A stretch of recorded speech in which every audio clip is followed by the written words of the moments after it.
Je vais vous raconter quelque chose qui retourne l'estomac de quiconque a un minimum de décence.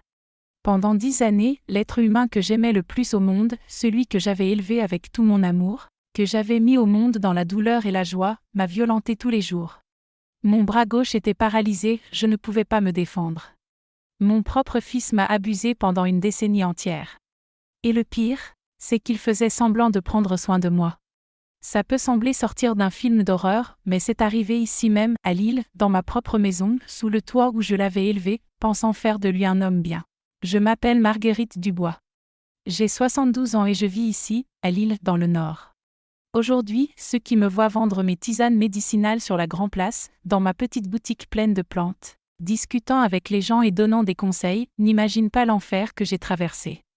Les gens me connaissent comme Marguerite aux herbes, cette dame toujours souriante, toujours un mot réconfortant pour ceux qui souffrent.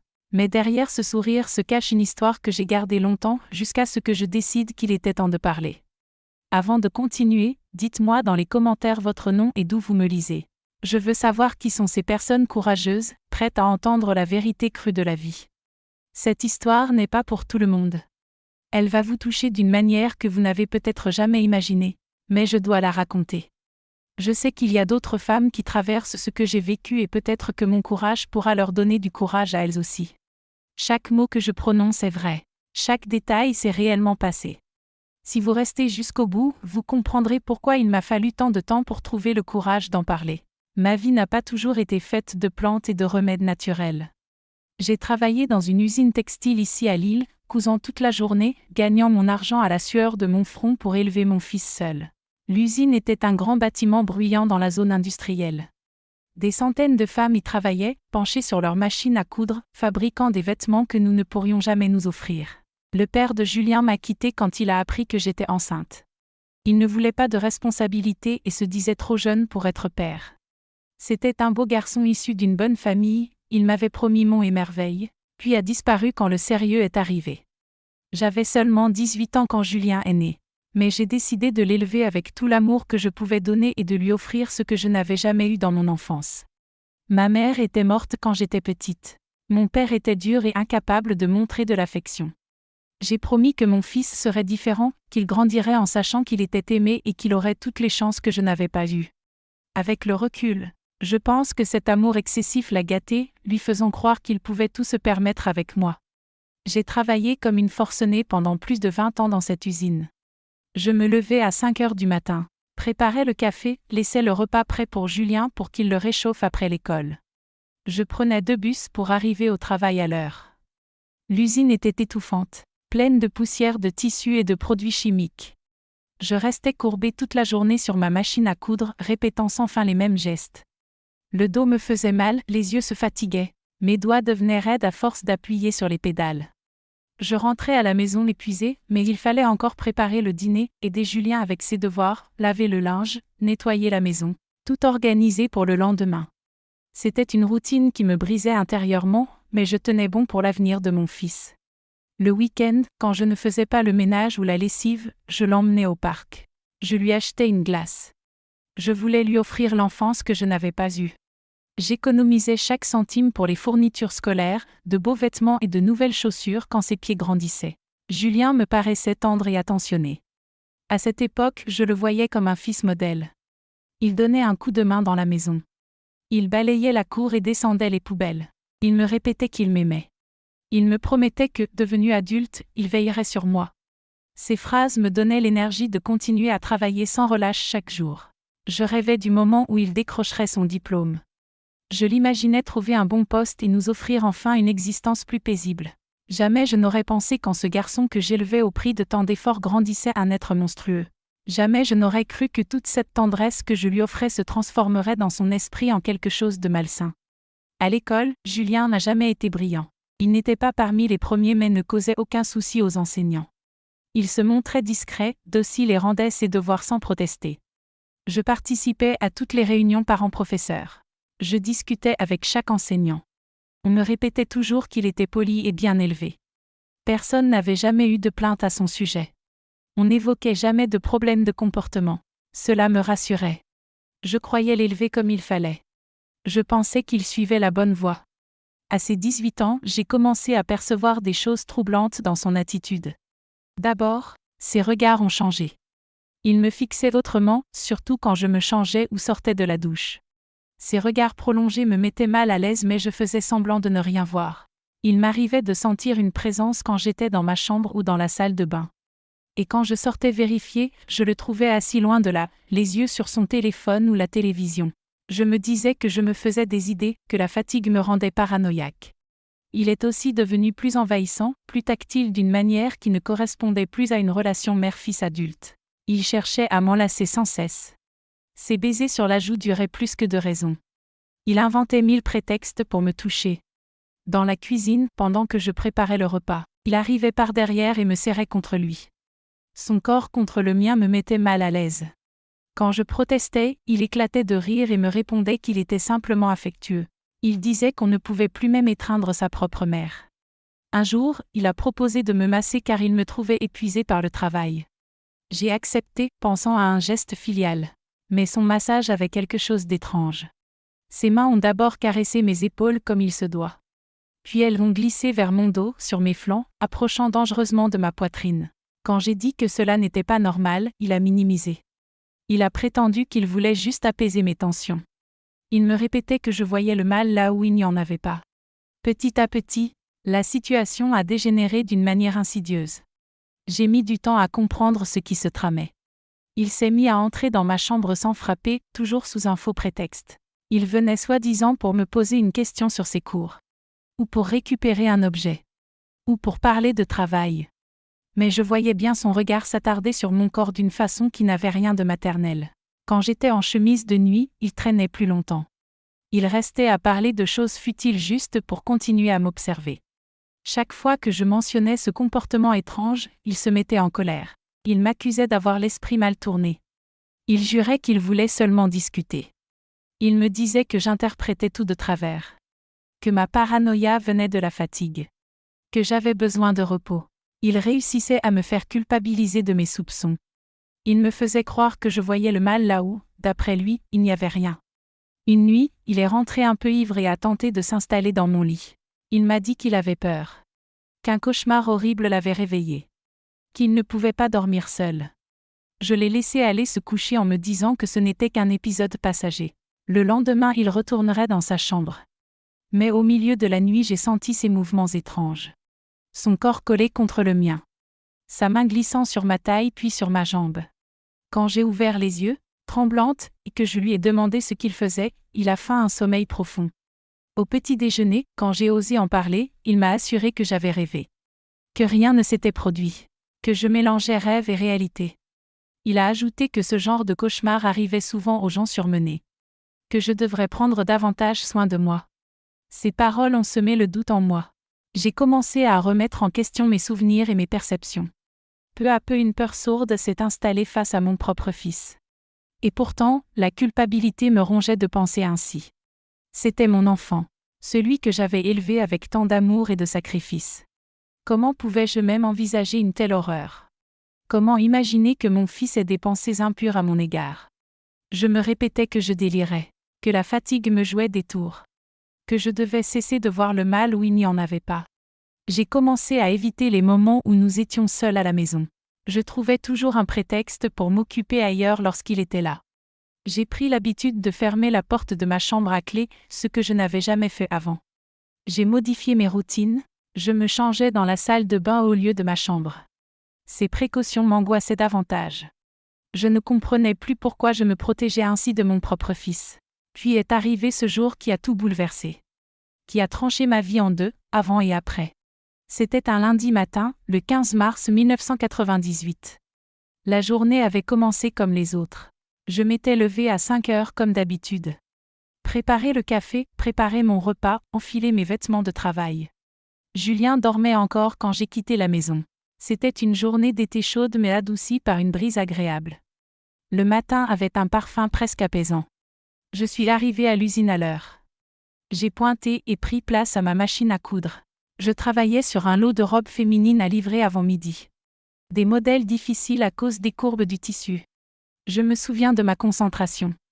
Je voulais absolument finir cette commande à temps. Et puis soudain, une douleur fulgurante à la tête. Comme un coup violent sur la nuque. La douleur m'a aveuglé. Le sol s'est mis à tourner sous mes pieds. Une vertige insupportable. J'ai essayé de m'accrocher à la table mais mes forces m'ont lâché.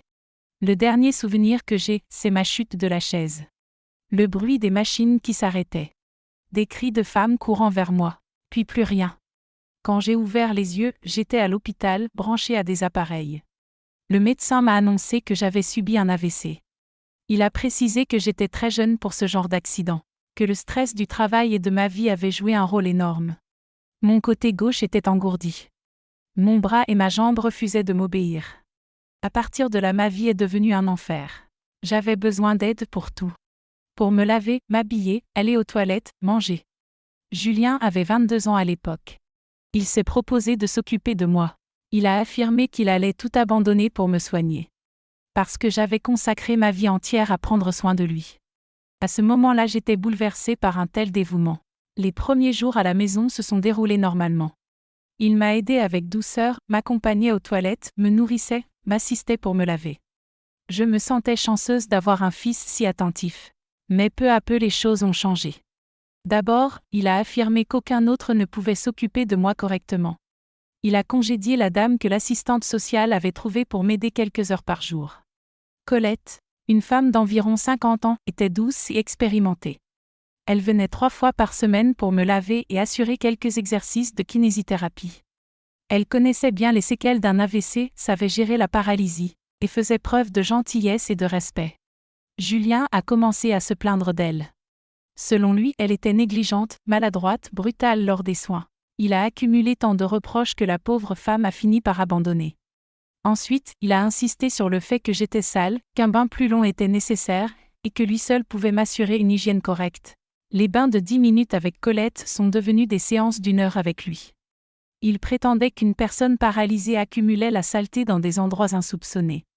Que si l'on ne nettoyait pas parfaitement, des infections graves pouvaient survenir, pouvant même être mortelles. Ses mains ont commencé à s'attarder sur certaines parties de mon corps. Ma poitrine, mon intimité, sous couvert d'un nettoyage approfondi. Quand je protestais, il affirmait que c'était nécessaire. Que les personnes incapables de bouger correctement avaient besoin de soins plus minutieux. Que je ne comprenais rien aux protocoles médicaux. Il disait avoir consulté des sites spécialisés sur l'hygiène des personnes alitées. Ces sites recommandaient un nettoyage très minutieux. Je devais lui être reconnaissante pour sa patience. J'essayais d'argumenter, mais il avait toujours une réponse prête, une justification médicale pour chaque geste déplacé. J'ai compris que quelque chose n'allait pas quand ces touchés ont dépassé la sphère médicale. Des gestes prolongés, troublants et répugnants. Sa main glissait sur mes seins en effectuant des mouvements circulaires, prétextant vérifier l'absence de nodules. Il disait que les femmes paralysées étaient plus exposées au cancer à cause d'une mauvaise circulation. Il touchait mon intimité, introduisant ses doigts là où il ne devait pas, toujours sous prétexte d'hygiène ou de prévention des infections. J'étais complètement dépendante de lui. Mon côté gauche était paralysé, incapable de bouger ou même de repousser sa main avec ma main droite. C'était comme être prisonnière de mon propre corps, observant et subissant tout sans pouvoir réagir. L'impuissance me paralysait, me faisait paniquer. Crier ne servait à rien, personne n'était là pour m'entendre. Peu à peu, il a pris le contrôle total de ma vie. Les visites que je pouvais recevoir, les médicaments que je prenais, la nourriture que je mangeais, la télévision que je regardais. Il prétendait agir pour mon bien, affirmant savoir mieux que quiconque ce dont j'avais besoin. En tant que soignant principal, il assumait toutes les décisions concernant ma santé et mon bien-être. Il nous a complètement isolés du monde extérieur. Il refusait que les voisins entrent pour me voir. Quand quelqu'un sonnait à la porte, il répondait que je dormais, que j'étais souffrante, ou que le médecin avait prescrit un repos absolu. Chaque visiteur recevait une excuse différente pour rester à distance. Avec le temps, les visites se sont raréfiées. Tout le monde semblait penser que j'avais besoin de solitude pour me remettre. Et les mauvais traitements ont commencé à s'intensifier, jour après jour. Bientôt, ce que ce monstre était capable de faire dépassait tout ce que l'on peut imaginer. Mais avant d'atteindre la fin de ce récit horrifiant, il faut que je revienne au commencement de ma vie. Sinon, personne ne pourrait comprendre comment un fils peut se transformer en un monstre pareil. Comment quelqu'un que vous avez aimé et élevé avec tant de soin peut devenir une créature si cruelle. Après ma sortie de l'hôpital, totalement dépendante de lui pour chaque geste, le véritable cauchemar a commencé. Ce que j'avais cru être les soins d'un fils dévoué s'est transformé en l'expérience la plus répugnante qu'une mère puisse vivre. C'était comme s'il avait attendu des années pour avoir cette chance, comme si ma paralysie était exactement ce qu'il désirait. Dès les premières semaines à la maison, alors que je tentais de m'adapter à mon corps devenu fragile, il a dit qu'il devait m'examiner tous les jours. Il expliquait que c'était pour éviter l'apparition d'escarres dues à l'immobilité prolongée.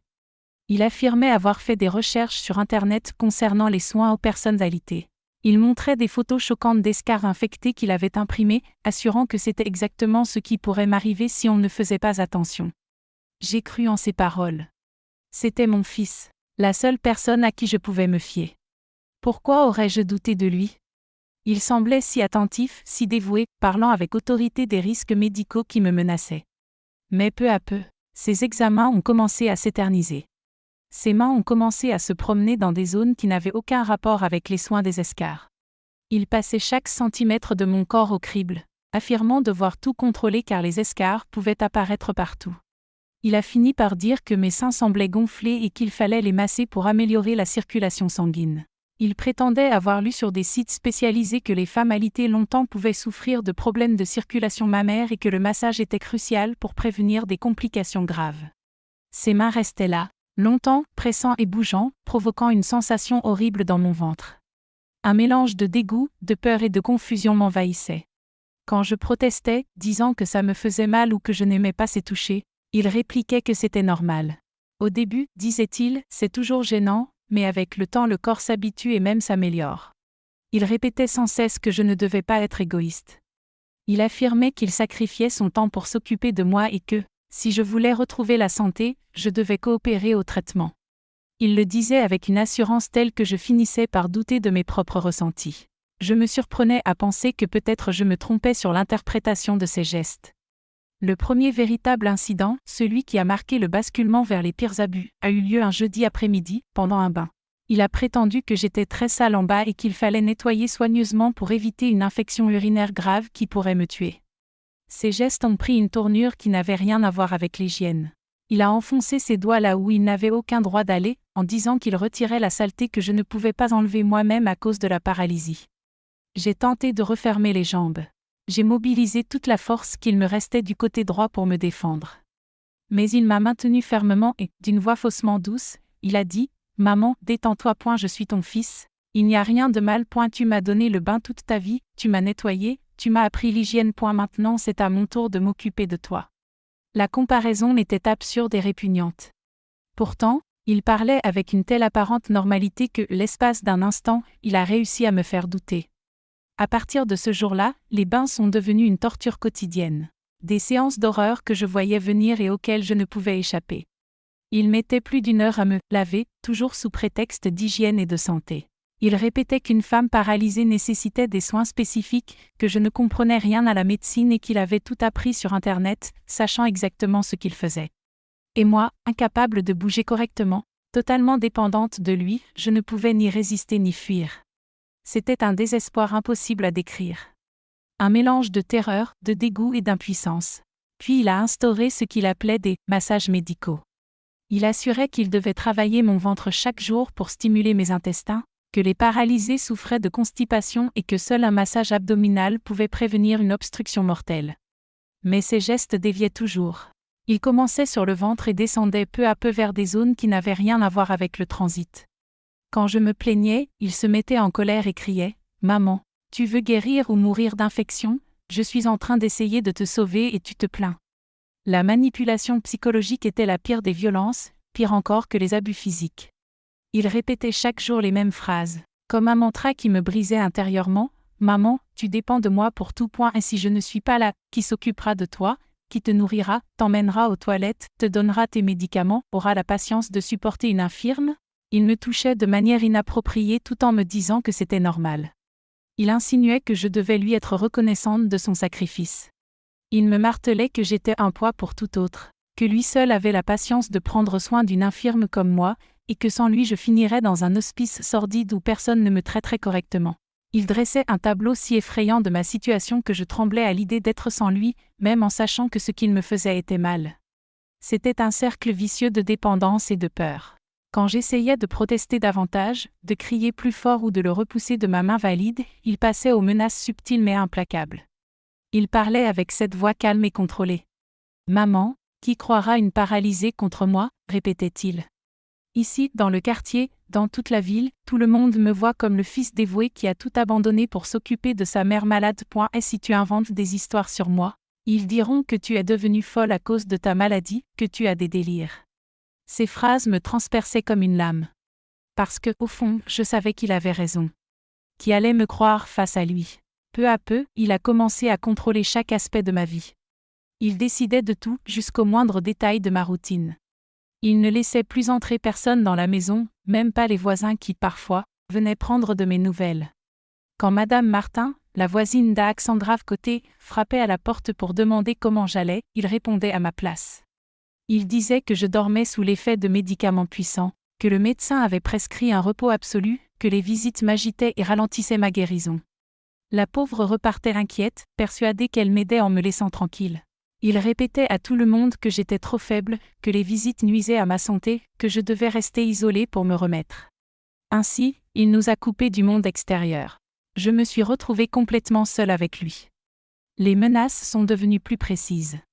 Il disait que si je racontais quoi que ce soit à quelqu'un, il me ferait interner dans un hospice et prétendrait que j'étais atteinte de démence. Il affirmait qu'il connaissait des gens qui y travaillaient et que je finirais par y pourrir, maltraitée par des étrangers, nourrie de mauvaise cuisine, sans personne pour me défendre. Il dessinait un tableau si effrayant que rien que d'y penser me glaçait le sang. Puis est arrivé le jour où il a décidé de s'occuper de mes besoins intimes d'une façon que je n'oublierai jamais. Il a dit que cela faisait trop longtemps que je n'avais pas eu de détente et que c'était mauvais pour la santé d'une femme, surtout paralysée. Il prétendait avoir lu que les médecins recommandaient des exercices particuliers pour les femmes dans ma situation. Quand j'ai compris ce qu'il voulait faire, j'ai tenté de crier. Mais il a plaqué sa main sur ma bouche et a murmuré « Personne ne t'entendra, maman. Et s'ils entendent, ils croiront que tu cries de douleur à cause de la paralysie. » À partir de ce moment, ma vie est devenue un enfer absolu. Il a instauré une routine abjecte. Le matin, c'était le bain avec ses gestes répugnants. L'après-midi, la soi-disant kinésithérapie qu'il avait inventée et qui consistait à me toucher de la tête aux pieds. Le soir, il imposait ses soi-disant soins spéciaux qui me laissaient dans un état de choc. Toujours sous couvert de prétextes médicaux, comme s'il me faisait une faveur. Pendant le changement des protections que je devais porter à cause de la paralysie, il prenait un temps interminable. Ses mains allaient encore et toujours là où elles n'auraient jamais dû aller, répétant qu'il veillait à ma propreté et à ma santé. Il affirmait que, si je contractais une infection par manque d'hygiène, je risquais de mourir et qu'il ne permettrait pas cela parce qu'il m'aimait. Le plus terrifiant, c'est qu'il enrobait tout ça d'un discours d'amour. Il murmurait « Maman, je fais ça parce que je t'aime, parce que tu es la femme la plus importante de ma vie, parce que je ne peux pas vivre sans toi. » Il mêlait des déclarations affectueuses à des gestes ignobles, comme si c'était normal. Je n'arrivais pas à comprendre comment quelqu'un pouvait parler d'amour tout en agissant ainsi. Il a aussi commencé à me donner des médicaments qui n'étaient pas ceux prescrits par le médecin. Il disait avoir acheté des vitamines spéciales pour me renforcer, mais je soupçonnais qu'il s'agissait de substances destinées à me rendre plus somnolente et moins capable de résister. Après les avoir prises, je devenais plus molle, plus confuse, incapable même de crier correctement quand il m'agressait. Le premier viol complet a eu lieu une nuit que je n'oublierai jamais. Il est entré dans ma chambre après minuit, ivre et en larmes, disant qu'il souffrait de n'avoir aucune petite amie, qu'aucune femme ne voulait de lui parce qu'il consacrait tout son temps à me soigner. Il a ajouté que j'avais l'obligation de l'aider, que c'était de ma faute s'il ne pouvait pas avoir de vie sentimentale. Ce qui a suivi fut si atroce qu'encore aujourd'hui je me réveille en criant dans mes cauchemars. Après cette nuit maudite, il a déclaré que nous avions désormais une relation spéciale, que je n'étais plus seulement sa mère mais son couple, et que personne ne devait savoir car les gens ne comprendraient pas le vrai amour. Il disait que ce qui se passait entre nous était voulu par Dieu, que c'était le destin, que ma paralysie avait été envoyée pour nous rapprocher. Sa folie n'avait aucune limite. Dites-moi franchement, pensez-vous qu'une mère doive tout pardonner à un fils, quoi qu'il fasse? Parce que j'ai un avis très tranché sur la question. Écrivez-moi dans les commentaires ce que vous en pensez, car ce que je vais raconter sur les années qui ont suivi vous fera comprendre pourquoi je pense ainsi. Ce qui a commencé cette nuit-là est devenu une routine d'horreur qui a duré des années. Chaque lever du jour était un jour de plus de tourments, un jour de plus où je priais Dieu de me délivrer de cette souffrance. Julien avait transformé ma vie en prison, où j'étais captive de mon propre corps et lui en était le geôlier le plus cruel imaginable. Tous les jours, sans exception, il répétait les mêmes abus, toujours sous ces prétextes dégoûtants de soins et d'hygiène. Le matin, quand il me réveillait pour le petit déjeuner, il commençait déjà à poser ses mains sur moi, prétendant vérifier si j'avais bien dormi, si je n'avais pas développé d'escarres pendant la nuit. Mais ces soi-disant vérifications n'étaient qu'une cruauté pure déguisée en soins médicaux. Chaque fin d'après-midi devenait un supplice. Le bain, censé durer quelques minutes, se transformait en 2 heures de torture silencieuse. Il répétait qu'un corps paralysé avait besoin d'une hygiène impeccable, que sans lui je pourrirais d'infection. Je savais pourtant que ce n'était pas du soin. C'était un rituel obscène où il utilisait mon corps comme une poupée brisée. Je voulais lutter mais mon bras gauche restait inerte, ma jambe morte m'enchaînait. Même pour aller aux toilettes je dépendais de lui. Il avait inventé sa propre kinésithérapie. Des gestes qu'il prétendait avoir appris sur Internet pour m'éviter de perdre mes derniers mouvements. En réalité, il manipulait mon corps à sa guise, m'imposant des positions qui n'avaient rien d'un exercice. Toujours les mêmes phrases hypocrites, c'est pour ton bien, sinon tu ne remarcheras jamais. La nuit était pire encore. Il parlait de relaxation pour que je dorme mieux. Selon lui, une femme avec un problème neurologique devait évacuer la tension pour éviter un nouvel AVC. Ces soi-disant soins me laissent encore aujourd'hui la nausée rien qu'en y repensant. Je feignais le sommeil, espérant qu'il renonce. Il murmurait « Ça ne sert à rien, maman, je sais quand tu dors. » J'ai tout essayé pour alerter. Quand un voisin passait et jetait un œil par la fenêtre, je tentais de parler avec mes yeux, de bouger la tête, de montrer mon désespoir. Il était toujours là, omniprésent, surveillant tout. S'il sentait que j'essayais d'attirer l'attention, il s'approchait et criait plus fort. « Maman a mal aujourd'hui, mais j'ai donné le médicament, ça va passer. » Quand le téléphone sonnait, il répondait avant moi. Il disait à tout le monde que je ne pouvais pas parler, que le médecin avait prescrit du repos. Si on insistait pour me parler, il me tendait l'appareil mais restait collé à moi, écoutant chaque mot, fronçant les sourcils dès que je déviais du script. J'avais peur même de chuchoter « au secours » car je savais qu'il se vengerait ensuite. Il contrôlait tous mes médicaments. À ceux prescrits pour l'AVC, il ajoutait des pilules qu'il disait avoir achetées pour compléter le traitement. J'étais convaincue qu'il me droguait. Après les avoir prises, mon esprit se brouillait, je perdais mes forces, incapable même de crier. Les visites se sont éteintes une à une. Nicole, ma commère, a été la première écartée, elle parle trop fort, ça te fatigue. Puis les gens de l'église, tu es trop fragile pour les rassemblements. Chaque personne écartée au nom d'une excuse médicale jusqu'à ce qu'il ne reste plus personne. Nous étions seuls. Seuls dans cette maison devenue mon enfer personnel. J'ai tenté 1000 stratagèmes. Simuler une douleur insupportable pour qu'il s'arrête. Pleurer pour éveiller un peu de pitié. Rien n'y faisait. Il disait que la douleur et les larmes étaient normales après un AVC, que ce qu'il faisait m'aiderait à aller mieux. Un jour, j'ai réussi à attraper le téléphone en cachette. J'ai tenté d'appeler les urgences. Ma parole était brouillée par ces médicaments et la dame à l'autre bout n'a rien compris. Quand il m'a surprise avec le combiné dans la main, il est entré dans une rage folle. Il a menacé de m'attacher au lit et de dire à tout le monde que je faisais des crises. Les années ont passé et l'espoir s'est éteint. Il avait réussi à construire une image parfaite de fils dévoué. Les voisins le félicitaient, disaient qu'il était un exemple, qu'il avait sacrifié sa vie pour s'occuper de sa mère malade. Quand il sortait faire des courses ou régler des papiers, tout le monde chantait ses louanges. Personne n'aurait pu imaginer que derrière cette image parfaite se cachait un monstre. Il était devenu de plus en plus audacieux. Il m'accompagnait désormais à toutes les consultations médicales, restait collé à moi pendant les examens. Il répétait que je devenais trop nerveuse sans lui, qu'un autre AVC pouvait m'emporter si j'étais agitée. Les médecins trouvaient cela normal, admiraient son dévouement. Aucun ne voyait qu'il m'empêchait de parler. Chaque fois que le médecin demandait comment j'allais, il répondait à ma place avant que j'ouvre la bouche. Il disait que je mangeais bien, dormais bien, faisais mes exercices. Et si on insistait pour m'interroger directement, il coupait court. Elle est un peu confuse avec son AVC, docteur, mais moi je note tout, je peux mieux vous informer. Puis, après des années d'enfer, un événement est venu tout bouleverser. La voisine d'Alexandra côté, Madame Dubois, était en arrêt maladie et restait chez elle à une heure où, d'habitude, elle travaillait.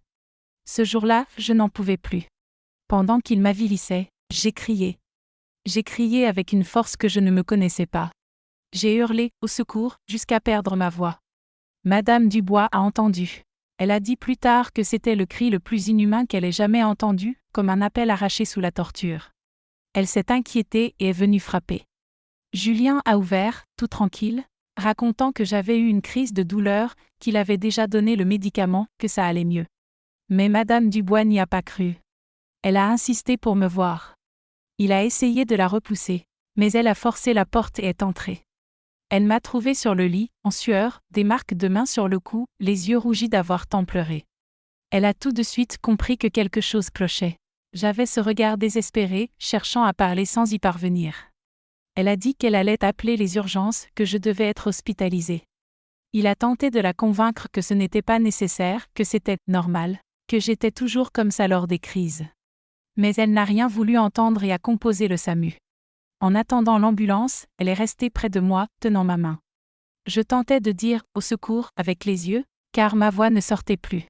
À l'hôpital, le médecin qui m'a examinée a trouvé des choses étranges.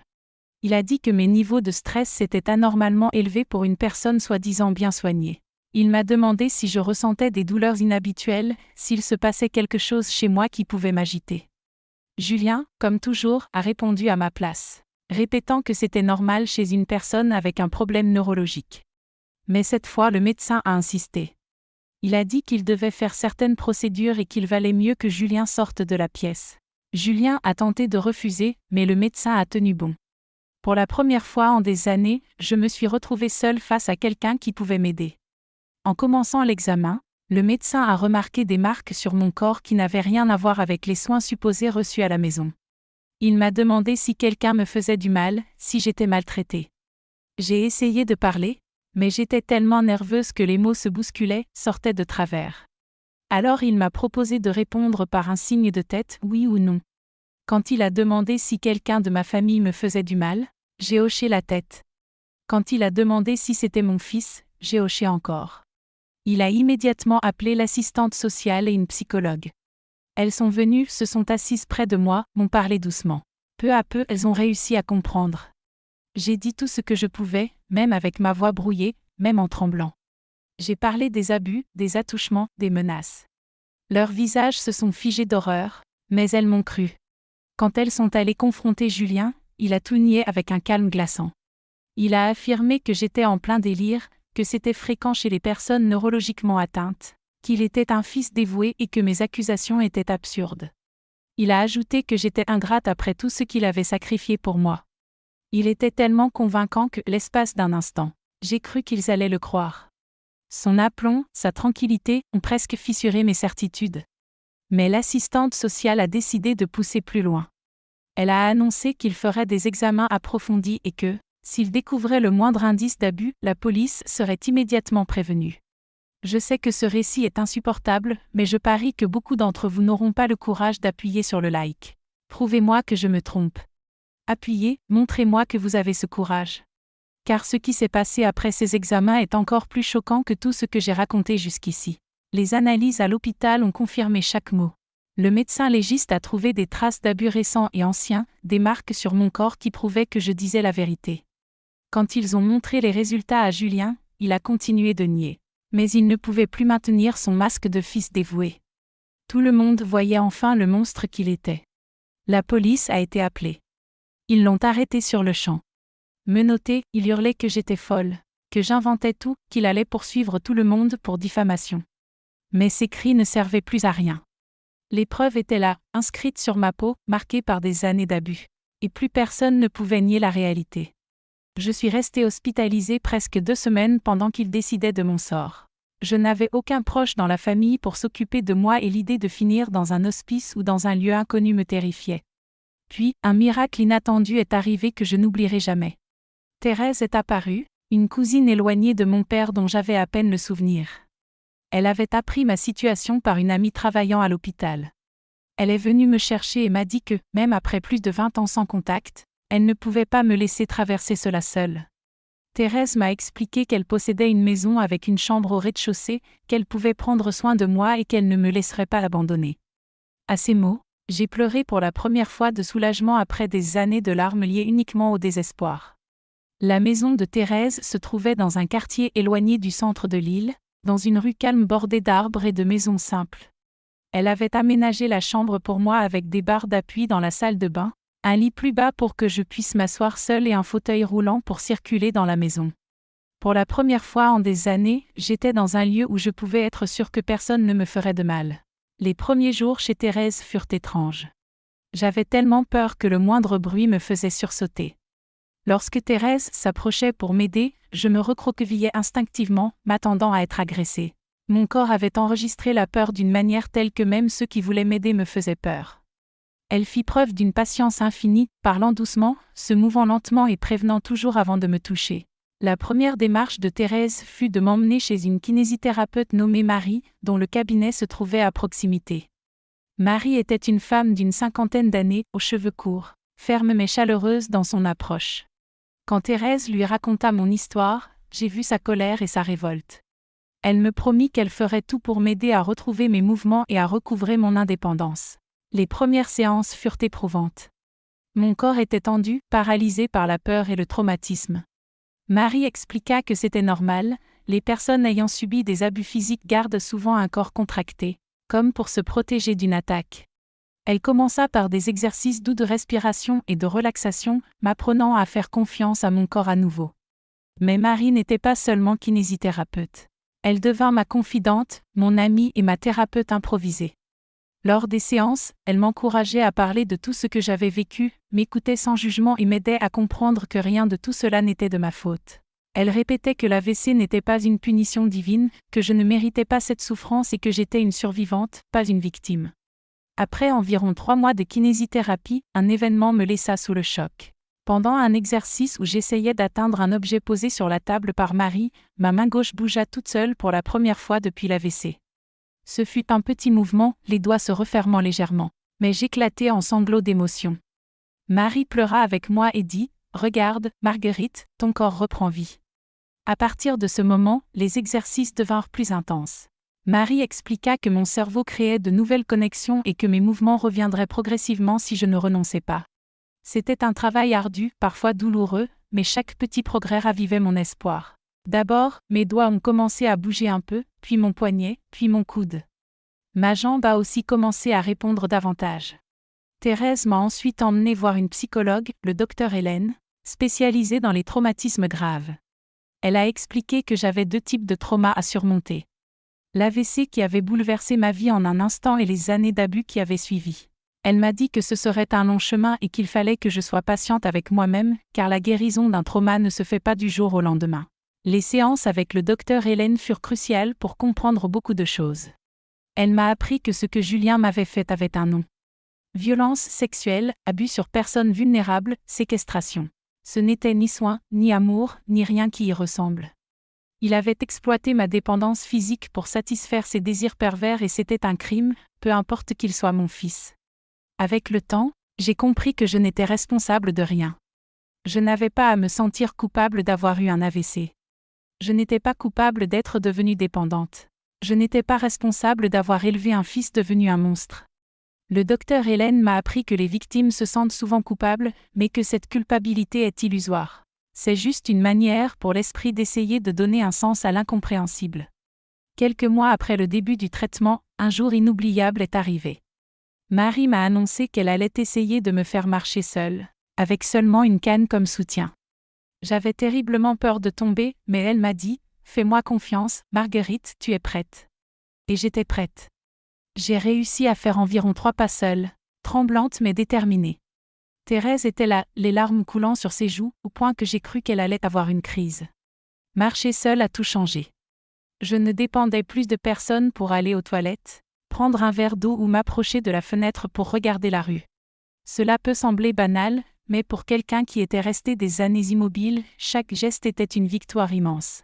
Je passais des heures à m'exercer à marcher dans la maison, renforçant mes jambes et récupérant l'équilibre que l'AVC avait emporté. Avec mon indépendance retrouvée, j'ai commencé à réfléchir à mon avenir. Je ne pouvais plus travailler à l'usine textile. Mon corps ne supporterait pas de rester des heures penché sur les machines. Le docteur Hélène m'a suggéré de trouver une activité qui me procure du plaisir, une manière de reprendre ma vie professionnelle sans trop d'efforts physiques. C'est Thérèse qui a proposé un cours sur les plantes médicinales.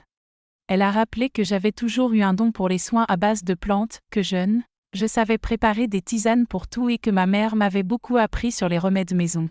Elle connaissait une dame dans le quartier qui donnait des cours basiques et pensait que j'y apprendrais encore plus et pourrais peut-être en faire un futur métier. Le cours fut une découverte merveilleuse. J'ai appris les propriétés de dizaines de plantes, comment préparer tisanes, pommades et sirops maison.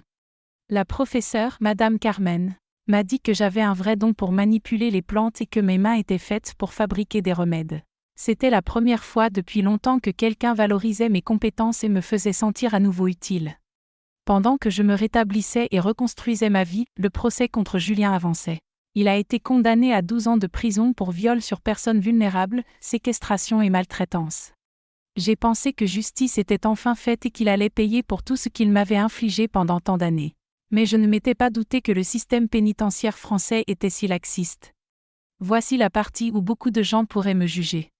Quand j'ai appris qu'il avait été libéré pour bonne conduite après seulement 3 ans, j'ai pris une décision. Vous pourriez penser que j'ai eu tort de ne pas porter plainte de nouveau quand il a essayé de me retrouver. Que auriez-vous fait à ma place? Car ce qui est arrivé ensuite montre que parfois, la vie rend justice d'une manière inattendue. 3 ans après sa libération, j'étais pleinement rétabli et ma vie avait repris son cours. J'avais ouvert une petite boutique de produits naturels dans un local près de la Grand Place, en plein centre de l'île. J'y vendais des herbes médicinales, des tisanes, des pommades et des sirops faits maison. L'affaire a tellement prospéré que je ne pouvais plus tout gérer seule. J'ai donc embauché Sophie, une jeune femme passionnée par les plantes et avide d'apprendre. Ma boutique est devenue connue dans toute la ville. Les gens venaient pour des remèdes contre tout, maux de tête, insomnie, problèmes d'estomac, dépression ou anxiété. Je conseillais chacun sur l'usage approprié des plantes, montrais comment préparer tisanes et remèdes à la maison. Je partageais des conseils basés sur des décennies d'expérience et d'études. J'étais devenue une référence dans le domaine et je gagnais ma vie honnêtement. J'étais redevenue indépendante après tant de souffrances. La routine de la boutique était un bonheur simple. Je me levais tôt, prenais mon café avec Thérèse, puis marchais les quelques pâtés de maison jusqu'au centre. J'ouvrais la boutique à 8 heures, organisais les herbes séchées, préparais les pommades du jour et servais mes clients réguliers, avec qui je parlais parfois de la vie autant que des remèdes. C'était une existence simple, mais pleine de sens. Thérèse vivait toujours avec moi, mais nous étions désormais plus comme des sœurs que comme des cousines qui s'occupent l'une de l'autre. Elle m'aidait à la boutique le week-end et gérait la maison pendant que je travaillais. Elle était ma compagne de vie, ma confidente et mon amie la plus proche. Nous avions construit une routine paisible, remplie d'affection sincère. Pour la première fois depuis des décennies, j'étais vraiment heureuse. J'avais même rencontré un petit ami, Antoine, veuf d'une 50aine d'années qui venait acheter des tisanes pour apaiser son deuil. Il connaissait mon histoire, respectait mon passé et m'offrait une tendresse que je pensais ne jamais connaître. Nous ne vivions pas ensemble, mais nous nous voyions presque tous les jours. Nous allions au cinéma, nous promenions sur la Grand Place et vivions une romance douce, propre à des personnes mûres appréciant la bonne compagnie. Antoine était tout ce que Julien n'avait jamais été, respectueux, affectueux, protecteur sans jamais être contrôlant.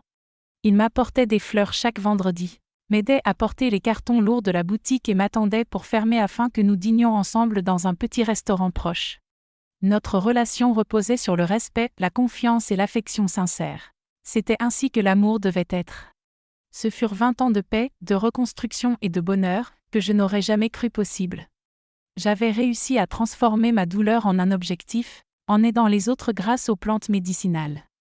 J'ai reçu plusieurs invitations pour donner des conférences sur le dépassement de soi, sur l'entrepreneuriat après 50 ans et sur la manière de recommencer sa vie.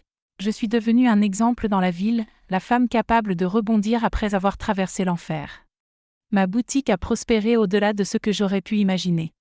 J'avais commencé avec un petit comptoir, et j'ai fini par occuper tout le local avec des étagères du sol au plafond, remplies de bocaux d'herbes.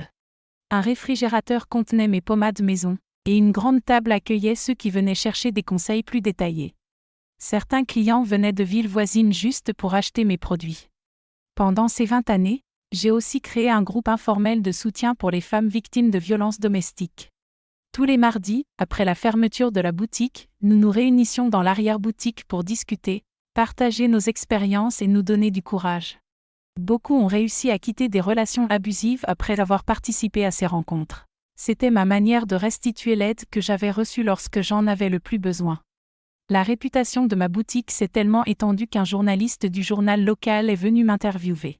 Un grand article a été publié sur l'entrepreneuriat féminin après 50 ans, avec ma photo entourée d'herbes, racontant comment j'avais transformé une tragédie personnelle en opportunité de recommencement.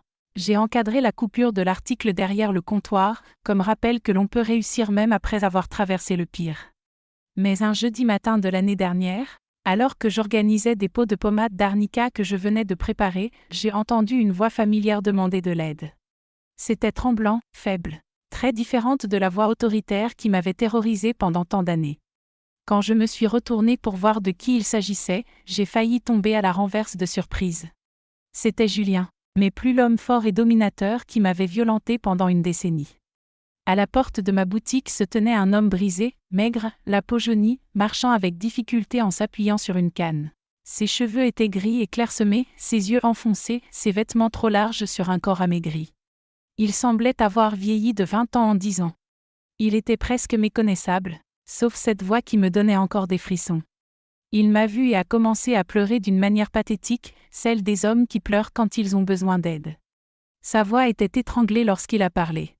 « Maman, je suis très malade. J'ai besoin de ton aide. Les médecins disent que j'ai la sclérose en plaques, que je vais finir paralysée sans soins spéciaux. S'il te plaît, ne m'abandonne pas. » Il restait debout, tremblant, à l'entrée de ma boutique, attendant que j'aie pitié de lui comme une mère naïve qui pardonne tout. J'ai regardé cet homme qui avait détruit tant d'années de ma vie. Je n'ai ressenti ni colère, ni peur, ni pitié. Juste un calme glacial, une tranquillité inconnue jusque-là. Mon bourreau se trouvait désormais dans ma situation d'autrefois, dépendant, vulnérable, implorant des soins de celle qui l'avait blessé sans miséricorde. Il continuait à parler, espérant m'attendrir. « Maman, je sais que j'ai fait des choses terribles. Je sais que je t'ai fait du mal. Mais maintenant j'ai besoin de toi. Je n'ai plus personne. Tu es ma seule famille. Je vis dans une chambre de pension. Je ne peux plus travailler, je n'arrive presque plus à m'occuper de moi. S'il te plaît, pardonne-moi et aide-moi. » C'était la même manipulation émotionnelle qu'autrefois, mais aujourd'hui elle n'avait plus aucun pouvoir sur moi. Sophie, qui rangeait des herbes sur une étagère, a remarqué la scène et s'est approchée. Je lui ai murmuré, « Va déjeuner, je m'occupe de ça. » Elle est sortie discrètement, nous laissant seuls. Je ne voulais pas de témoin pour la conversation que j'allais avoir avec celui qui, un jour, avait été mon fils. Je l'ai écouté sans l'interrompre, observant chaque détail de ce corps autrefois puissant et aujourd'hui brisé. Il racontait que la sclérose en plaques avait commencé 5 ans plus tôt par des engourdissements dans les jambes, puis avait empiré jusqu'à lui faire perdre l'usage partiel de ses membres. Ses mains étaient faibles. Il peinait à tenir des objets, à marcher, à garder l'équilibre. Il avait été licencié du bâtiment parce qu'il ne pouvait plus porter de charge. Sa pension d'invalidité suffisait à peine à payer sa chambre et un peu de nourriture. Il ne pouvait plus se laver seul correctement, passait parfois des jours sans repas décent. Vivait avec la peur de tomber sans personne pour l'aider. Quand il a terminé, j'ai inspiré profondément et j'ai répondu, la voix ferme. « Maintenant, tu sais ce que c'est d'être dépendant de quelqu'un, n'est-ce pas ? Tu sais ce que c'est de ne plus pouvoir te défendre, de devoir espérer que la personne qui s'occupe de toi ne te fera pas de mal, ne profitera pas de ta faiblesse. » J'ai vu son visage changer de couleur. J'ai poursuivi, avec un calme qui me surprenait moi-même. « Tu te souviens de ce que tu m'as fait pendant 10 ans, alors que j'étais paralysée ? Tu te souviens des abus quotidiens, des menaces ? Tu te souviens comment tu as transformé ma vie en enfer ? Je t'implorais d'arrêter et tu me disais que je devais te remercier parce que tu t'occupais de moi. » Il a voulu m'interrompre, j'ai levé la main. C'était mon tour de parler. Après tant d'années de silence, lui devait écouter. « Pendant des années, je t'ai supplié d'avoir un peu de respect, un peu d'humanité. Tu disais que je dépendais de toi, que personne d'autre ne s'occuperait de moi, que je devais tout accepter en silence parce que c'était une faveur. Maintenant, c'est toi qui es dépendant. C'est toi qui as besoin de soins. » Je voyais son désespoir grandir, comprenant que je n'allais pas céder à son chantage émotionnel. Il a tenté de changer de stratégie. « Maman, j'étais jeune, immature. Je ne savais pas ce que je faisais. Maintenant je comprends. Je regrette tout. Je jure devant Dieu que je regrette. » Mais j'avais déjà entendu ce discours au moment du procès. Tu regrettes parce que tu as besoin de moi maintenant, pas parce que tu as compris le mal que tu m'as fait. Si tu étais en bonne santé, avec de l'argent, Tu ne serais jamais venu ici demander pardon. Ton repentir n'est qu'intérêt, pas du vrai remords. Je lui ai dit tout cela en le fixant droit dans les yeux, sans détourner le regard une seule seconde. Alors il a sorti sa dernière carte, la plus répugnante de toutes. Maman, je sais que tu es quelqu'un de bien, une personne de foi, une personne qui pardonne. Tu as toujours été comme ça, avec un grand cœur. Tu ne vas quand même pas laisser ton propre fils mourir d'abandon, pas vrai? Qu'est-ce que les gens diront s'ils apprennent que tu m'as refusé ton aide? À ce moment-là, j'ai éclaté de rire. Un rire qui m'a moi-même surprise, presque effrayée. Mon fils est mort il y a longtemps. Ce qui se tient devant moi aujourd'hui n'est qu'un étranger, un homme qui m'a infligé d'énormes blessures. Et tu veux savoir ce que les gens pensent de moi maintenant? Ils me voient comme une femme courageuse qui a surmonté l'impensable et s'est reconstruite après 50 ans. C'est cela qui compte. Maintenant, tu vas quitter ma boutique et tu n'y remettras plus jamais les pieds. Va chercher un hospice public, une œuvre caritative, quelqu'un payé par l'État pour s'occuper de toi. Les soins gratuits, les soins d'amour, les soins familiaux, tu en as perdu le droit le jour où tu as décidé de me réduire à un objet sexuel pendant 10 ans. Il est sorti en boitant, en pleurant bruyamment, et je n'ai pas ressenti la moindre pitié.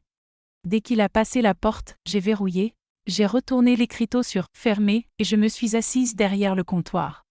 J'ai pleuré longtemps, mais ce n'étaient pas des larmes de tristesse. C'étaient des larmes de libération totale. Comme si un poids énorme s'était arraché de mes épaules en un instant. J'avais enfin réussi à regarder mon agresseur droit dans les yeux et à dire non. J'avais récupéré le pouvoir qu'il m'avait volé pendant tant d'années de terreur. Plus tard, par des connaissances dans le secteur social, j'ai appris qu'il avait fini dans un hospice public de ceux que l'État réserve à ceux qui n'ont ni famille ni ressources. Je sais que sa vie là-bas n'est pas douce, qu'il dépend de la bonne volonté de fonctionnaires débordés, qu'il attend des heures pour être servi, qu'il mange mal et dort dans une chambre commune avec d'autres malades. C'est exactement le sort qu'il méritait. Aujourd'hui, à mon âge, je peux affirmer avec certitude que je suis une femme accomplie et entière. Ma boutique fonctionne bien et m'assure mon indépendance financière. Thérèse est ma famille de cœur. Antoine m'aime et me respecte comme chaque femme devrait l'être. J'ai la santé, l'énergie et encore de nombreux projets à mener. J'ai aussi créé un groupe informel de soutien pour les femmes handicapées qui a déjà aidé des dizaines d'entre elles à dénoncer des abus, à sortir de relations toxiques et à reconstruire leur vie avec dignité. Chaque semaine, je reçois des messages de femmes qui se sont libérées de situations atroces grâce à nos rencontres. C'est ma manière de transformer la douleur en mission, le traumatisme en vocation. Mon histoire prouve qu'importe l'âge, qu'importe le nombre de traumatismes vécus, qu'importe combien de fois on est tombé, il est toujours possible de recommencer. L'essentiel est de ne jamais abandonner, de demander de l'aide quand on en a besoin, de croire qu'on mérite le respect, l'affection et la dignité. Et surtout, ne jamais laisser celui qui vous a fait du mal continuer à avoir du pouvoir sur vous. Je suis Marguerite Dubois, j'ai 78 ans. J'habite ici à Lille, et voici l'histoire de ma vie, comment le pire traumatisme m'a transformée en la femme la plus forte que je connaisse. Si vous voulez découvrir d'autres histoires de dépassement et de résilience comme la mienne, abonnez-vous à la chaîne Mémoire de grand-mère. Ici, on montre qu'il n'y a pas d'âge pour recommencer et que la plus douce des vengeances est de bien vivre. Alors, avez-vous aimé mon histoire? Aujourd'hui, je me sens victorieuse car j'ai trouvé la force de surmonter toutes les épreuves. Si vous le pouvez, cliquez sur les carrés qui apparaissent à l'écran pour voir plus de vidéos et écouter d'autres récits de femmes guerrières comme moi. Vous serez étonnés de la force que nous, femmes françaises, avons pour affronter tout ce que la vie place sur notre chemin. La vie enseigne une chose, qui sème le vent récolte la tempête, et qui sème le mal en paye le prix.